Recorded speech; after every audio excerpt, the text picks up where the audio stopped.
to tear everything down. And J.P. Bryan, who's been mentioned here, he's the one who bought the Gage Hotel in Marathon, Texas. He bought this little dusty hotel. He didn't know anything about it. He did the research. He found out it was Trost. It is the least of Trost buildings, the least. And he bought it for $30,000, and now it's a $4 million enterprise. And he not only has brought that hotel, which is a destination, fine chef, the White Buffalo Bar. I mean, people go there as a destination. It's as I say, a $4 million enterprise. He brought a whole town to life. In fact, JP, when he was here last time, he made this comment. He said, you know, I've never been in a community that has so many assets that are so underutilized. And then I thought, I was so thrilled when Max called me that you all were considering this, because the effort really for this inventory, it came from outside of El Paso. It's like people saying, you all have great stuff. People who came from Tucson paid $1,500 to be part of that trip. To walk downtown and look at dusty, a lot of rundown buildings, but looking at the potential and the beauty and the details and imagining what was inside.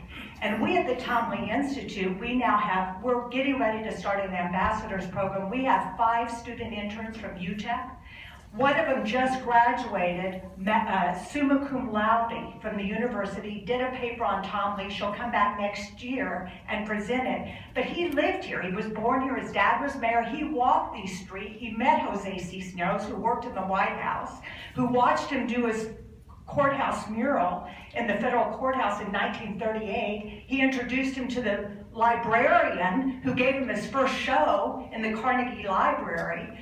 Enrique Alfedes, who worked in the Banner Building, was a poor immigrant who worked in the fine art shop there, met Tom Lee. The Kiwanis Club here raised enough money to send him to Chicago, and he became a very significant sculptor in New Orleans. And there's a book now being written by someone in New Orleans. But we're working with Melissa Adas to put pictures of some of these people in these buildings so we begin to understand what went on in them. In fact, it was JP when he was here, and I'm going to end with this.